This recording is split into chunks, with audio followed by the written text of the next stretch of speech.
ଯୁଗର ପରିବର୍ତ୍ତନ ସହ ପରିବର୍ତ୍ତନ ହେବାରେ ଲାଗିଛି କିଛି ପାରମ୍ପରିକ ଜୀବିକା, ଯାହାଫଳରେ ଆଜି ଅନେକ କୌଳିକ ବୃତ୍ତି ହଜିଯିବାକୁ ବସିଲାଣି।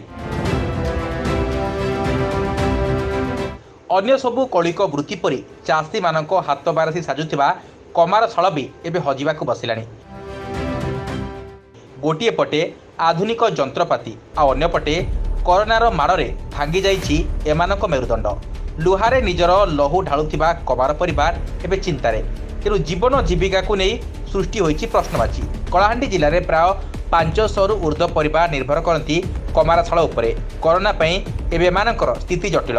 ଦିନ ଥିଲା ଚାଷୀମାନେ ତାଙ୍କର ନିତ୍ୟ ବ୍ୟବହାର ଲୁହାର କୋଦାଳ, ଲଙ୍ଗଳ, ଶଗଡ଼ବଳା, ଟାଙ୍ଗିଆ, ଧାନକଟା, ଦା ଆଉ ନିତ୍ୟ ବ୍ୟବହାର୍ଯ୍ୟ ସାମଗ୍ରୀ ଯଥା ପନିକି, ଡୁଆ, ଚଟୁ ଆଦି କମାରମାନେ ତିଆରି କରି ବଜାରରେ ବିକ୍ରି କରି ନିଜ ପରିବାର ପ୍ରତିପୋଷଣ କରୁଥିଲେ। କେଉଁ ଆବାହନ କାଳରୁ ଏହି କୌଳିକ ବୃତ୍ତି ଚାଲି ଆସୁଥିଲା। ଏବେ ଆଉ ଗାଁ ଗହଳିରେ କମାର ଶାଳ ଦେଖିବାକୁ ମିଳୁନାହିଁ କି କମାର ଶାଳରୁ ଶୁଭୁନାହିଁ ଠକ୍ ଠକ୍ ଶବ୍ଦ।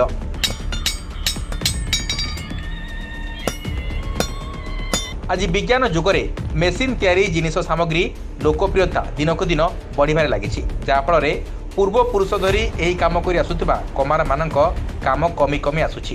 ବିଲୁପ୍ତ ହେବାକୁ ବସିଥିବା କମାରଶାଳର କାରିଗରମାନଙ୍କୁ ପ୍ରୋତ୍ସାହନ ଦେଇ ସରକାର ଏହି କଳାକୁ ବଞ୍ଚାଇ ନ ରଖିଲେ ଆଗାମୀ ଦିନରେ କମାରଶାଳ ଇତିହାସର ପୃଷ୍ଠାରେ ସାମିଲ ହୋଇ ରହିଯିବ। ବ୍ୟୁରୋ ରିପୋର୍ଟ, ଦୁର୍ନୀତି ଲାଇଭ୍।